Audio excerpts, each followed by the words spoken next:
कर्नाटक के शिल्पकार कादरी साहब को पद्मश्री पुरस्कार मिला तो उन्होंने कहा कि यूपीए से उम्मीद थी, लेकिन प्रधानमंत्री मोदी ने मुझे दिया और मुझे गलत साबित कर दिया, क्योंकि मुझे उम्मीद नहीं थी कि पद्मश्री पुरस्कार भाजपा सरकार मिलेगा। हमारे साथ बातचीत करने के लिए कांग्रेस के नेता प्रमोद तिवारी जी मौजूद हैं।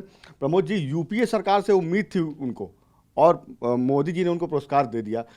यूपीए सरकार ने उनका क्यों इतना उनको ध्यान नहीं दिया? शायद पिछले 9 साल से यूपीए सरकार है नहीं रही होती तो शायद इससे बड़ा पद्म पुरस्कार उनको मिल जाता।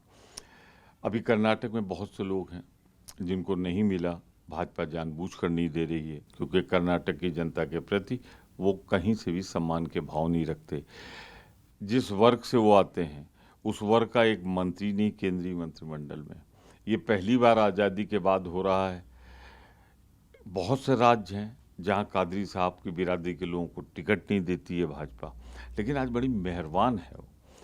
एक बयान बहुत से लोगों ने दिए, भाजपा उसे बार बार ट्वीट करके बढ़ा चढ़ा कर प्रसारित नहीं कर रही है, लेकिन इस वाले को बयान को बार बार कर रही। पर उसका पहला पार्ट दिखे ना, उम्मीद मोदी से नहीं थी, दे दिया।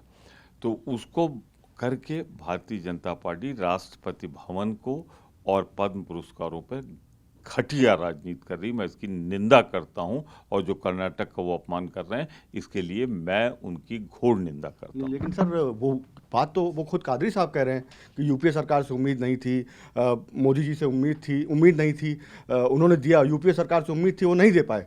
मैं फिर कह रहा हूँ, दोबारा दोहरा रहा हूँ इस बात को। कादरी साहब को जो कहा उन्होंने, आगे क्या कहा मुझे मालूम नहीं, पीछे क्या कहा मालूम नहीं। डेढ़ दो लाइन जो भाजपा ट्विटर कर करके उनको जिस तरीके से कर रही है, उससे लगता है उनकी नीयत पद्म पुरस्कारों पे भी घटिया राजनीति करने की। क्या आपको लगता है भाजपा ने उनसे कहलवाया? भाजपा ने कहलाया नहीं, लेकिन जिस तरह उनका बयान आगे पीछे क्या मैंने सुना नहीं, जिस तरह उनके बयान को प्रचारित और प्रसारित किया जा रहा है, इससे पद्म पुरस्कारों पे और राष्ट्रपति भवन पे घटिया राजनीति भाजपा कर रही, कर्नाटक की जनता का अपमान कर। सर, बयान तो उन्होंने खुद दिया है, तो उसमें भाजपा का बयान। आप क्या ये कहना चाह रहे हैं, जो आपने कहा जा रहा है कि आप ये मान रहे हैं कि भाजपा ने उनसे कहलवाया, ये बयान दिलवाया? नहीं, मैं बिल्कुल ये नहीं मानता। ये उनके मन का निकला होगा कि उनसे उम्मीद नहीं थी, उनको होगा। पर उसके पहले क्या कहा, मेरी तो बात नहीं हुई कादरी साहब से, बाद में क्या कहा, जब तक मैं उनसे बात न कर लूँ उनके बयान पर कोई प्रतिक्रिया नहीं दूंगा, सिर्फ बधाई दूंगा उनको।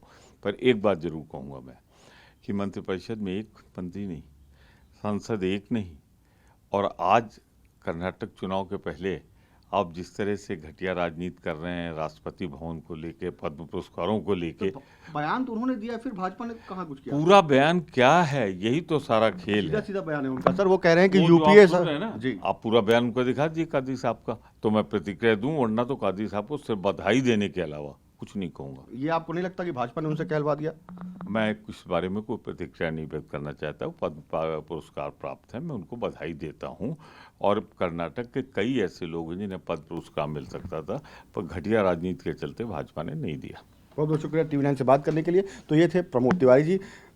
दिल्ली से कैमरामैन रवीश रंजन के साथ कुमार विक्रांत सिंह, TV9 भारतवर्ष।